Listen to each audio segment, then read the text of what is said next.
ആന്ധ്രാപ്രദേശിലെ അതിപുരാതനമായ വളരെ പ്രശസ്തമായ ഒരു ക്ഷേത്രമാണ് യാഗാന്തി ഉമാമഹേശ്വര ക്ഷേത്രം. ആ ക്ഷേത്രത്തിൻ്റെ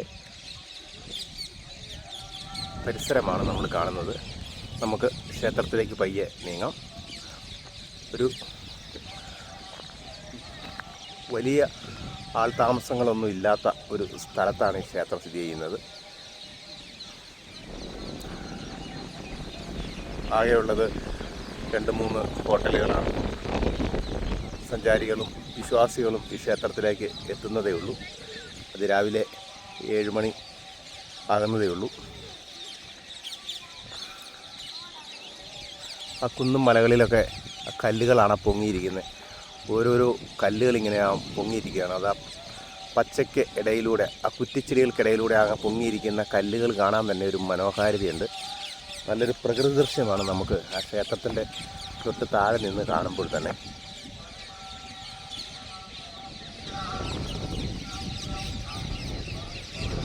കണ്ട ഓരോ കല്ലുകളും അങ്ങനെ പൊങ്ങിയിരിക്കുന്നത് എന്തോ പെറുക്കിയിട്ട പോലെയാണ് ആ കല്ലുകൾ അങ്ങനെ കിടക്കുന്നത്. അതികൂറ്റൻ പാറകളാണ് ആ പൊങ്ങിയിരിക്കുന്നത്. ധാരാളം തത്തകൾ ഈ പ്രദേശത്തുണ്ട് കേട്ടോ. എല്ലാ മരത്തിലും ആയിരക്കണക്കിന് തത്തകൾ കാണാം നമുക്ക്. മറ്റു സ്ഥലത്ത് ഇതുപോലെ തത്തകളെ ഞാൻ കണ്ടിട്ടില്ല. ഈ ക്ഷേത്ര പരിസരത്ത് ഈ തത്തകൾക്ക് ഇങ്ങനെ താമസിക്കാനുള്ള ഇടമുണ്ട്. അതുകൊണ്ടായിരിക്കാം ഇഷ്ടം പോലെ തത്തകൾ. ആ മരത്തിലിരിക്കുന്ന എല്ലാം തത്തകളാണ്.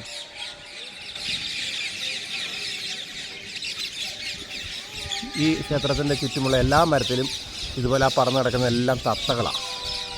നമ്മുടെ നാട്ടിൽ കാക്കകൾ പറന്ന് നടക്കുന്നതിലാണ് ഇവിടെ തത്തകൾ ഇങ്ങനെ പറന്ന് നടക്കുന്നത്.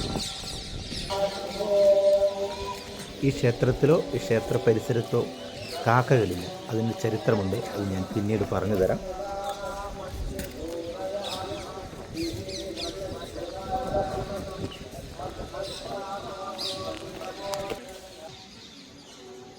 സിംഹവാലൻ കുരങ്ങിനോട് താരതമ്യപ്പെടാം അല്ലെങ്കിൽ സാമ്യമുള്ള ഒരു പ്രത്യേകതരം കുരങ്ങ് ഇവിടെയുണ്ട്.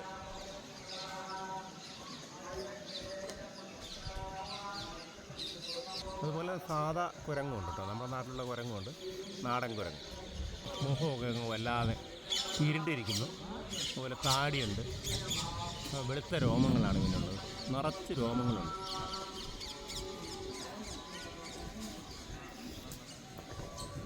എന്നാൽ തൊട്ടടുത്തിരിക്കുന്ന നാടൻ കുരങ്ങുണ്ട്. നമ്മുടെ സാധാ നാടൻ കുരങ്ങുണ്ട്. അപ്പോൾ നമ്മൾ ഉമാമഹേശ്വര ക്ഷേത്രത്തിൻ്റെ തൊട്ട് താഴെ ഉള്ള ക്ഷേത്രക്കുളത്തിലേക്കാണ് ഈ പ്രവേശനം. അവിടെ ഒരു നന്ദിയുടെ രൂപമൊക്കെ ഉണ്ട്. അതൊക്കെ ഒന്ന് കാണാം. ക്ഷേത്രം ഇവിടുന്ന് കുളിയൊക്കെ കഴിഞ്ഞാണ് ക്ഷേത്രത്തിലേക്ക് പോകേണ്ടത് നമുക്ക്. ഈ ക്ഷേത്രക്കുളത്തിലേക്ക് വെള്ളം വരുന്നത് ആ കാണുന്ന പുഷ്കരണി മലയുടെ അടിയിൽ നിന്ന് ഇറങ്ങുന്ന ഒരു നീരുറവയാണ്. അതൊരു നന്ദിയുടെ രൂപത്തിൽ നിന്നാണ് ആ വെള്ളം ഈ കുളത്തിലേക്ക് വന്ന് വീഴുന്നത്.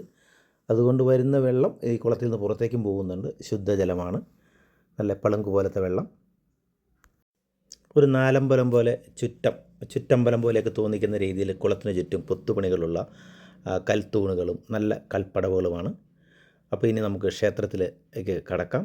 ഒരു കുളിയൊക്കെ കഴിഞ്ഞ് വളരെ ഭംഗിയായിട്ട് അത് അടുത്ത വീഡിയോയിൽ നമുക്ക് കാണാം. ഓക്കേ.